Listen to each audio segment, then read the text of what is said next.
Hello, everybody, and welcome to our session today. Sorry, guys. Unfortunately, we have some apologies to render at the beginning. It's been difficult for us to start because of some technical issues. So, first of all, the speakers that we announced, we are not able to have them on this meetup because we have because of the technical issues that we face. So um, we had to relieve them just so that um, we can be respectful to everybody's time. So sorry again for starting this late. So let us continue. Let us continue with Christian. Christian, please have the floor. Okay, thank you, Sinke. Due to our upcoming shortcuts, we are going to do the last presentation we had. I will be talking on ownership and moves. Okay, without further ado, let's just go in. Let me share my presentation.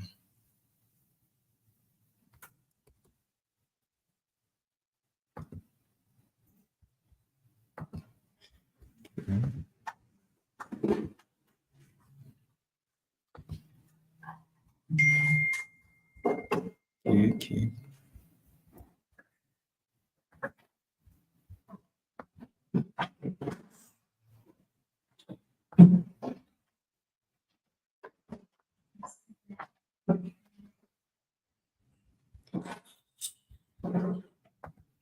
Mm-hmm.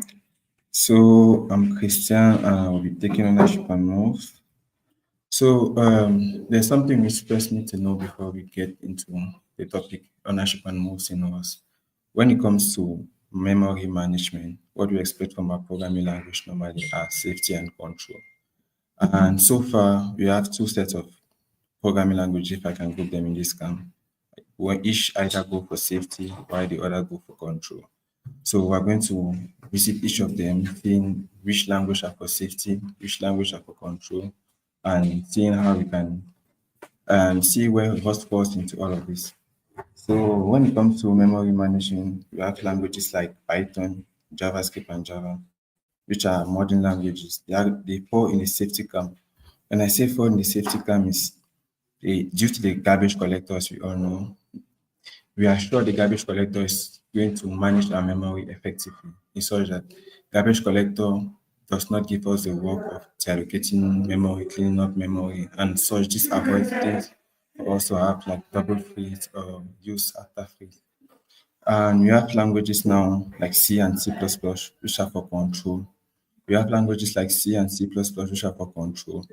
In that they give us the ability to have full control on our memory in that we are the full owner of our memory. What does that mean? We are the one in charge of cleaning up memory and cleaning up values. And having all of this power, we should expect ourselves to pay something a price. The price is having the power of controlling our memory effectively as we do. We pay the price of putting more work on the developer. This put more constraint on the developer at ensuring that his program is safe. He should not use values after they have been freed. So, saying all this, we should be asking ourselves, where does us fall? But the answer is quite simple. Us is for both. But how is that possible? How can us be both for safety and for control? Since we all know one, it has no garbage collector. So how can the program be safe and we still have full control of it? So that's what we are going to be seeing in ownership and moves, reference counts, smart pointers, and synchronization primitives, which we are not going to talk much about it today. So let's jump into it. What's ownership? In what it says here that every value has a single owner that determines the lifetime of that value. So if I create a variable in Rust, the value is the owner of that variable and it determines its lifetime.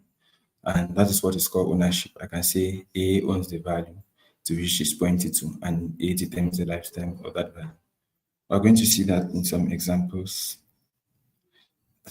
Okay, take the below code, the following code here. I created a variable point, assigning it to a box.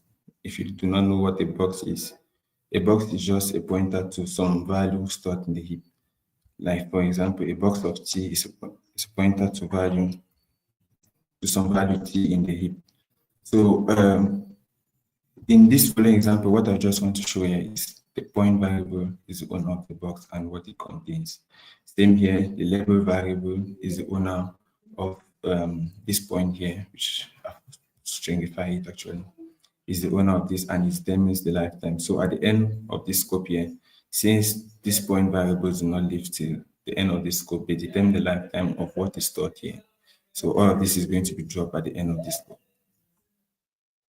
Let's see how that is represented in memory. We have our point variable here on our stack frame, and since the value it contains is wrapped in a box, it's just a pointer to some data. So we have our pointer here to the heap allocated value 6.0, blah, blah, blah. Same thing with the label.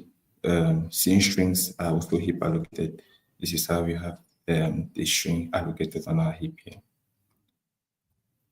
Now, we've spoken about ownership, we define ownership now, but this it's not like satisfying. It doesn't explain why ROS is for safety and control. But we can expand this ownership into a model. This ownership is a complete model which expands to a set of rules, which ROS gives us, and this is what we're going to be examining here. So let's start from the first rule here. You say you can move values from one owner to another.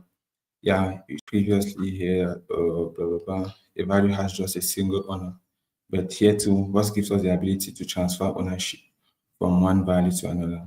This allows us to build and arrange complex trees.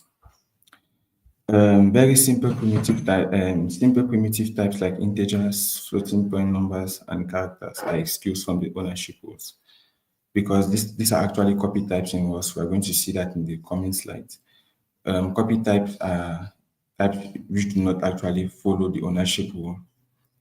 The standard library provides us reference counter smart pointers, REC, and atomic reference counter smart pointers, which gives us to have multiple, which allow us to have multiple owners to some values under some certain restrictions.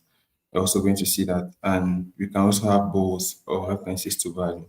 Instead of taking ownership, instead of transferring ownership, we can instead have references or bows to set some values. Let's see this. So let's discuss more on moves. We say by default in ROS, operations like assigning to a value assigning a value to a variable are moves operation by default.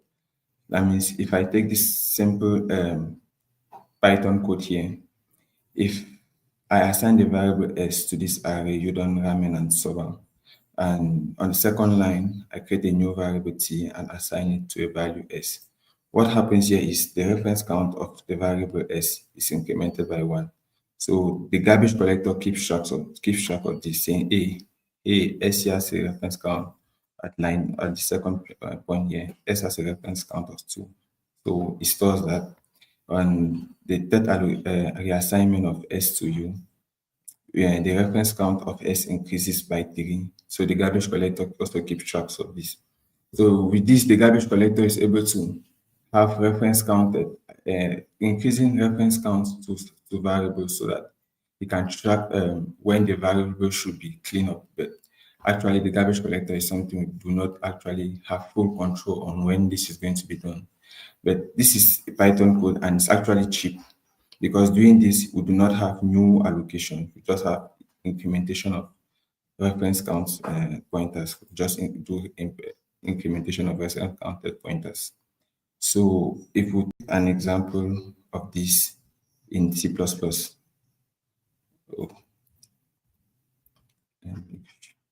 okay, if we take an example of the same code in C++, we have this is the same code, but now it's written in C++. What C++ does is operation in C++ are not moved by default. So assigning this variable s to this array and doing the same thing again, assigning the new variable 2 to the same array s. As we saw in the Python code, instead of incrementing the reference count of s here by 1 again, so we should have 2 here. what C++ does is it creates a new copy of S and assign it to T. Does the same thing on this third line here, creates a new copy of S and assign it to U. And this is obviously clear that this operation is not cheap because we're actually doing reallocations, creating new values to assign it to this value T, which is not a cheap operation. Now let's see how Ross approaches this. If we try to do the same thing in Rust, we're going to have this error, which she says here, the error is clear. Use of move value S. Let's explain this because the same code we explained in Python and C++, this is the same code here. We create our variable S and assign it to the same array as before. We create the new variable T and assign it to S, and same thing here. So if this was Python, we would have been expecting here at this second point, the reference count of S to increase by 1. So we have to, at this third point here, the reference count of S to increase by 1. So we have 3. But this is not Python. And if we were in C++, we would have been expecting new allocations to be created. T should have a new value of S should be created and assigned to T. A new value of S should be created and assigned to U. But in Rust, we deal with moves as we explained previously. Either ownership is transferred from the rules. We're going to use the first rule we read before. First rule here. You can move values from one owner to another. So assigning a variable to another variable actually transfers ownership. Let's see. Let's apply it here. So S here, what happens at the second point is ownership of S is transferred to T. So T becomes a new owner of S and S goes uninitialized. So it actually points to nothing. Now trying to do on this third line here, trying to assign U again to S, we'll have a move error here because S has been gone uninitialized. It's not more the owner. It's uninitialized here. So Gus complains here saying, hey, we're trying to move something. And if you read the error more, it says move occurs here because S has type string, vex string, sorry, which does not implement copy tree. And we saw on our second rules in the ownership model that the primitive types are copy types and they except this rule. We're going to see an example. So this code does not pass in once, and we're going to fix it later in our previous slide, in our coming slide, sorry. Okay, let's look more on move operation. Let's try to see how we can optimize code with this ownership rule. It's going to help us understand better. So here I have this string S. I create a string S here and assign it Govinda. So let's calculate the number of operations occurring in these two blocks of code. On the first block here, creating a variable S and assigning to the string Govinda to it. We have one allocation being done here to create and assign.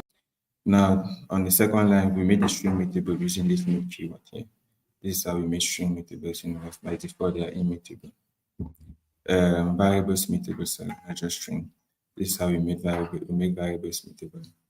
So assigning now S to the new string C data, what happens is Gus has to first of all deallocate S here to a new value. The operations are going to occur here is one, we have a deallocation here. So S should no more be pointing to Govinda. I'll have now a new allocation for S now to be pointing to the string C data. So if we calculate the number of operations here, we actually have 3 operations. One here is an allocation here. We have one allocation here. We have a deallocation and an allocation here. So that makes 3 operations here. Now, going to the second blocks. Oh, sorry, my screen slipped. So going to the second block here, we see have this we create again a new string S Govinda as before. We have an allocation here.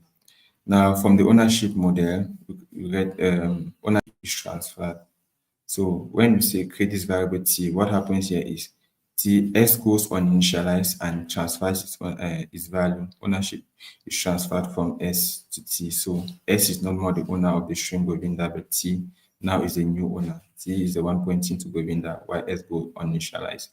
And now on the second point here, there is no need for a deallocation because on the third block, third line here, there is no need for a deallocation because obviously S is already uninitialized due to the transfer on line 2. So S goes uninitialized here and we can directly assign it to the new value C data.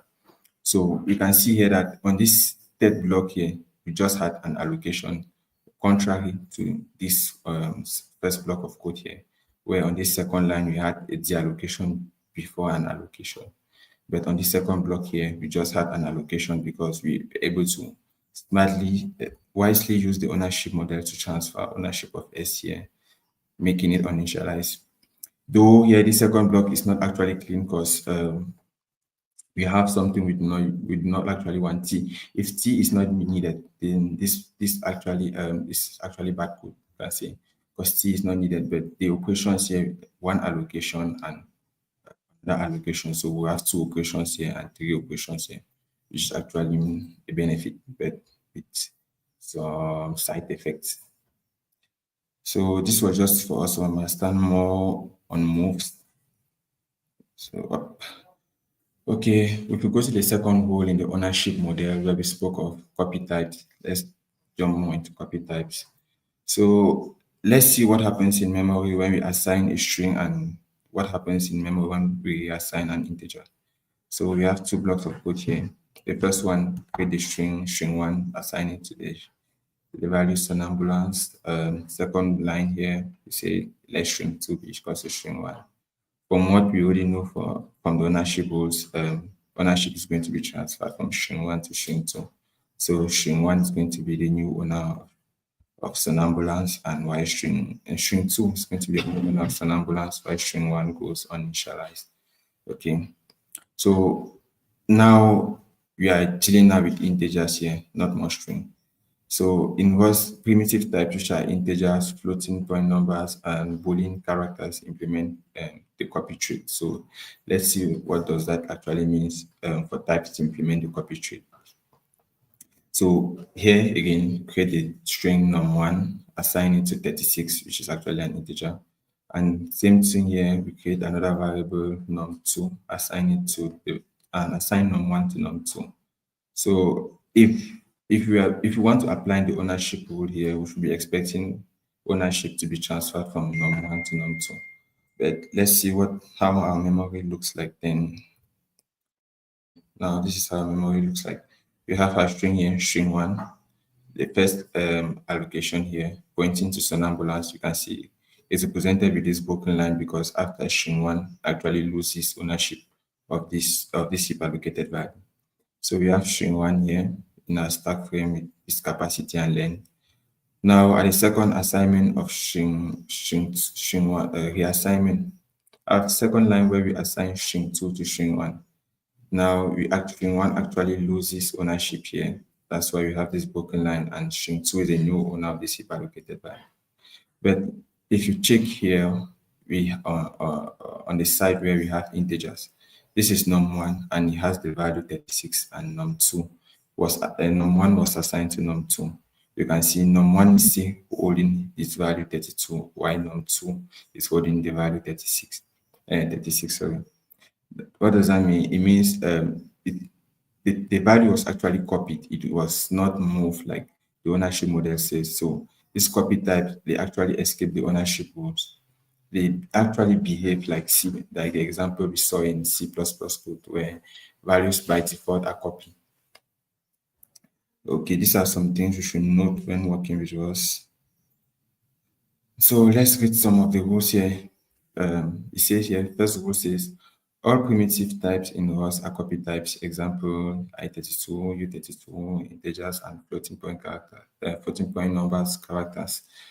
Says here, as a rule of thumb, any type that needs to do something special when a value is dropped cannot be copied, which is actually logical.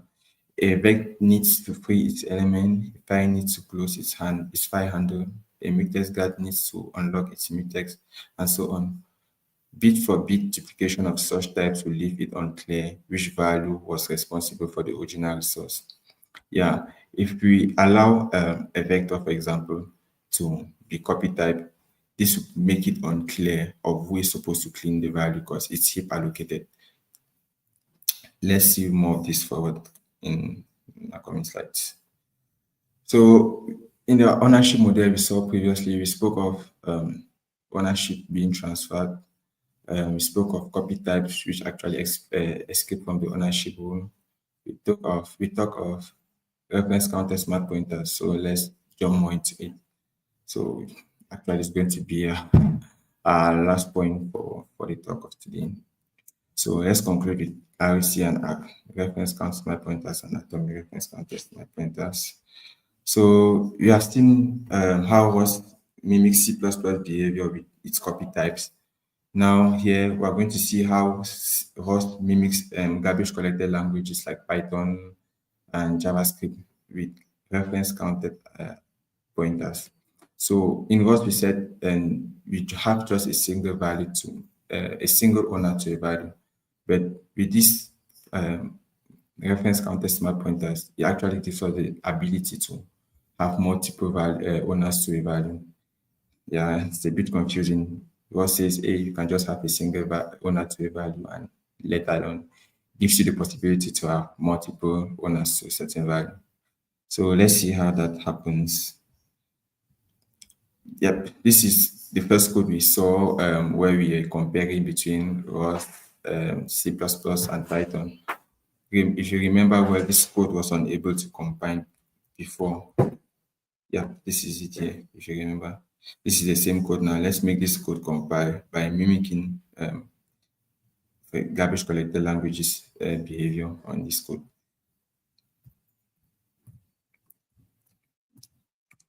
Okay, so the same code we had before, we have the string S assigned to Shikarati.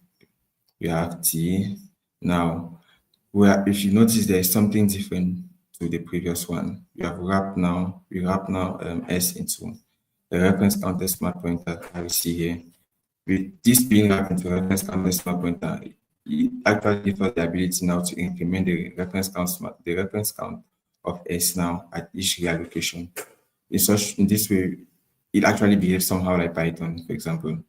So when we go to the second reassignment of ST now, we see we do s.clone here. I'm not actually going to jump into the syntax, but here we are actually saying A, increment the reference count of S. It's not actually cloning the value here, but the reference count is increasing by 1 here.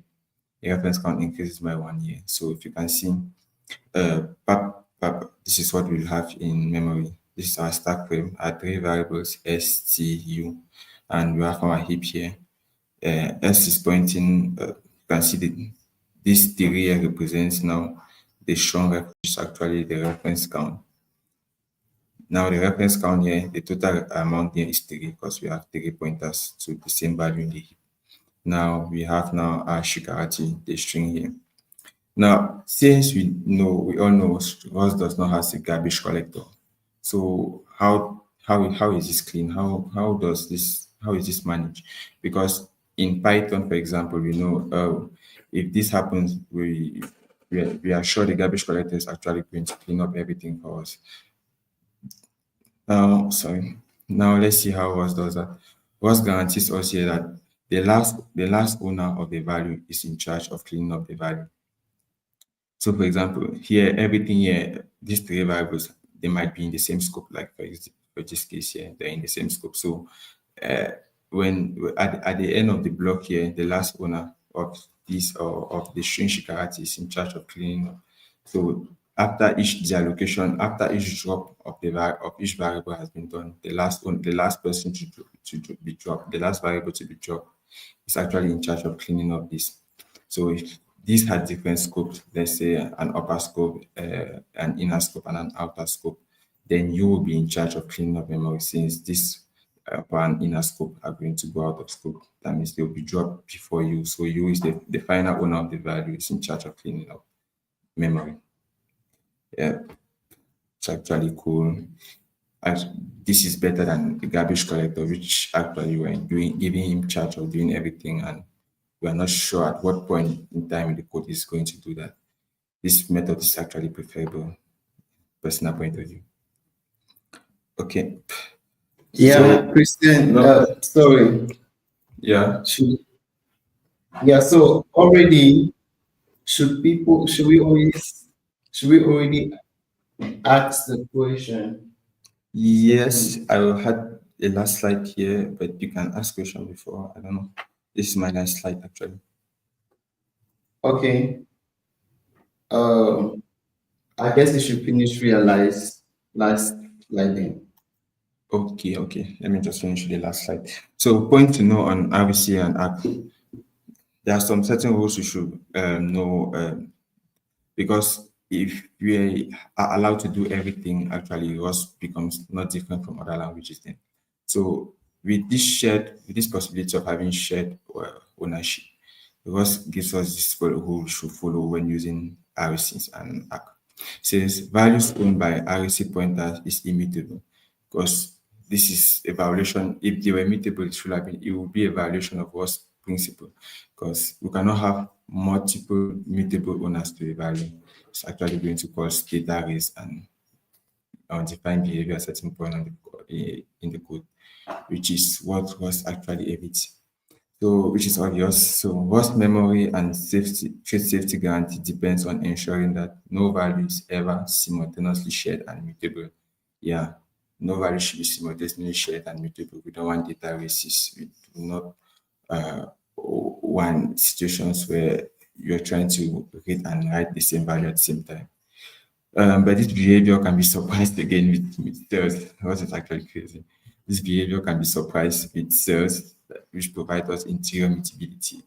But it's not a talk for today. Sorry, we are going to see cells in a coming talk. It's not a talk for today, but actually we should know because it's crazy. It tells us yes and it tells us no. So you cannot have multiple owners which are mutable, but with cells, they give us the possibility to do that under some certain restrictions again. So, okay, this was all I had to say on ownership and more for today. I hope you have questions. I'll be glad to answer them. And I have a link to a Medium article, which I created some question and answers there because I think some people might have some question if I am not able to answer them here. I will share the link to the article. Thank you. Yeah, I'm done thinking.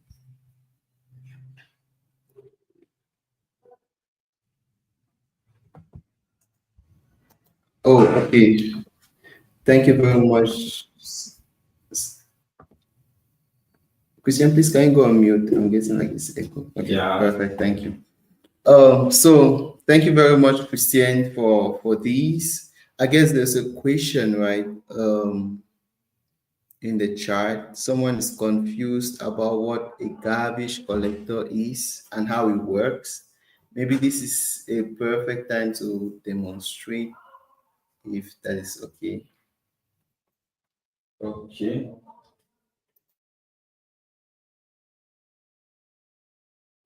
I think the person does not have an idea about what a garbage collector is.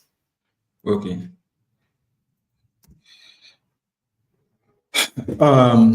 Every language actually uses a way for it to clean memory because we cannot just be writing code and saturating memory all the time. It actually needs to be clean because memory is actually limited. Now, a garbage collector now, it's a program actually. It's a program written for, and embedded in some compilers, some languages. Like for example, modern languages like Python, JavaScript, they have a garbage collector. The garbage collector now is the program which is in charge of cleaning up memory for them because we do not want to put constraints on developers like saying like for example in Rust or C++. So created a garbage collector now which is in charge of cleaning up memory. And it does that on some certain rules for one when the reference count of a certain variable goes down to zero, the garbage collector knows it's time to clean it up. Just a program embedded into the language. And this program, you can know if it's a program embedded into the language, obviously it's going to make the language very slow. For example, Python is super slow. You cannot use Python for things that need critical speed or some stuff like that. So it actually makes the language slow for one, and memory is not actually clean sometimes when you want to clean it up.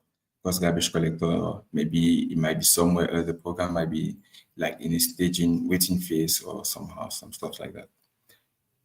I don't know if you answered the Yeah. question. I mean, Christian, I think we can think of garbage collector, right? Um, Yeah. from the basic point of view, right? A variable is a container, right, which you store values. So if I was explaining this to a child, I'll say, for example, like you have like toys that you play with, right? And then you stop playing with some of them. Or maybe you just have like favorite ones and you're now bored of the old ones, right? So the old ones are now taking up like space. So a garbage collector, right, is just the computer kind of magical robot that just takes up the old toys from the room so that it frees space for the ones for your favorite toys, right? Because we know that every variable is just a container which you store value. So if you no longer need um, those empty variables that were created, or those variables that the old variables that were created in the program, those they take up space in the memory, right? So you need them to go off. Yes, let me and it's perfect. Yeah, so I don't know, Christian, but this is how I usually think about it. You want to add, you want to say something again? No, no, no. Okay, perfect.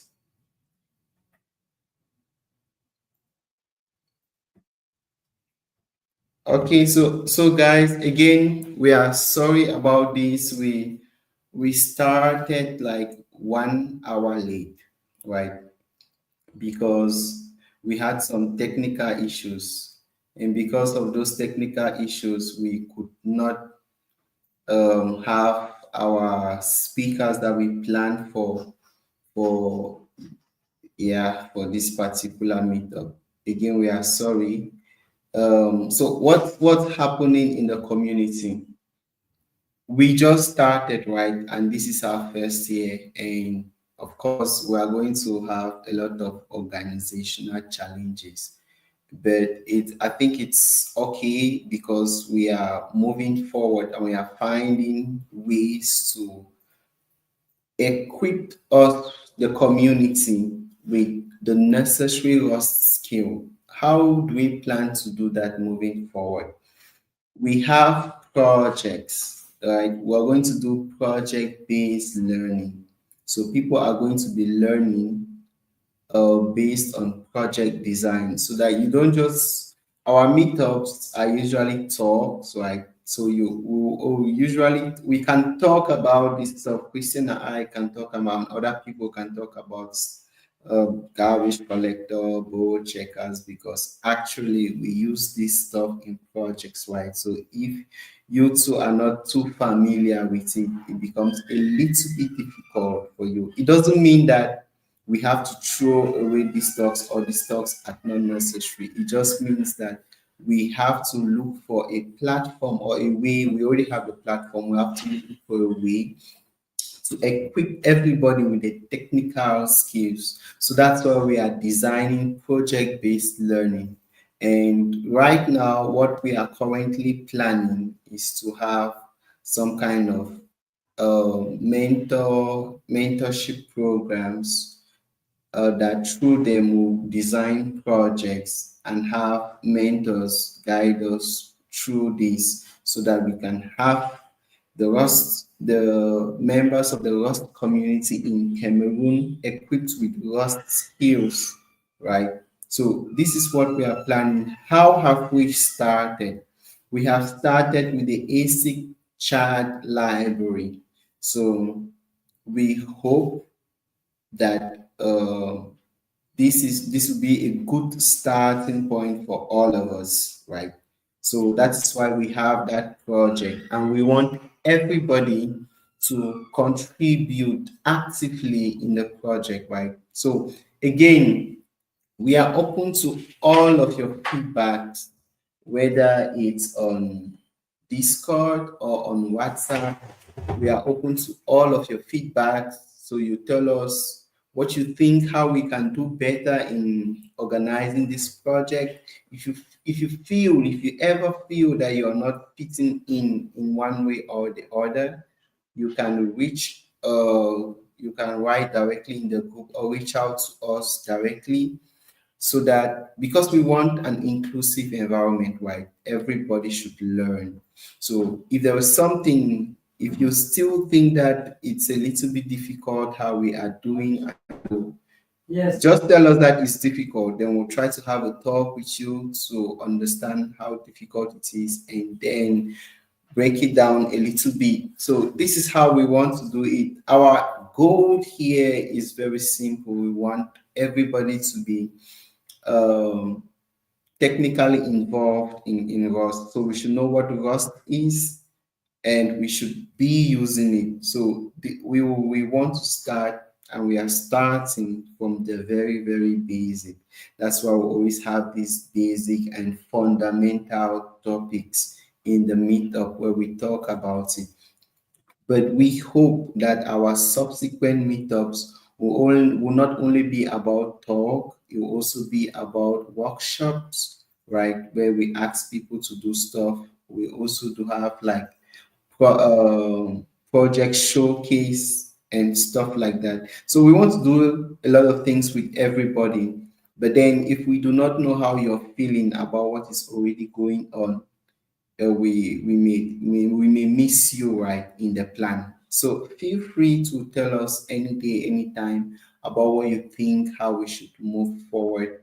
So that is it. So thank you, people, very much. We are also collaborating strongly with other communities who are also talking about stuff that concerns us. The latest of them is the aspect of security, and we're also going to be announcing how we'll be participating with those other communities, right? So it's a good practice for all of us to attend, because especially because there are workshops that will show us live how we take these concepts and apply them in real life problem solving scenarios. So thank you all of us for attending despite our unforeseen circumstances. We started late and also lost our speakers in the process. You still made it. Yes, we are not standing still. That's West Assured. That is why we still insisted to have this meetup, so that we don't miss it because of setbacks. No matter what setback is going to happen, we are going to overcome and try to move forward. And that is the spirit. Thank you, people, very much. Thank you very much, Christian, for this wonderful presentation.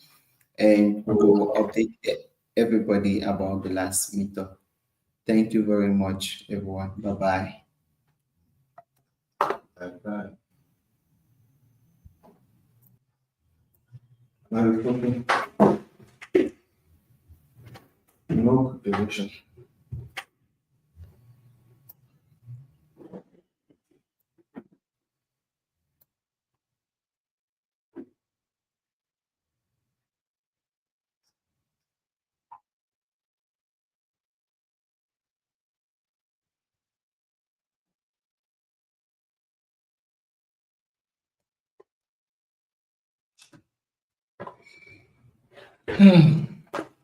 Christian, thank you for insisting.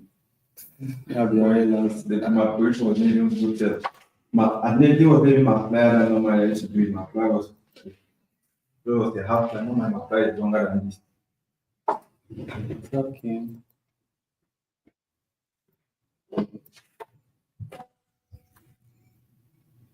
At least 30 minutes, because the 40 minutes is not bad.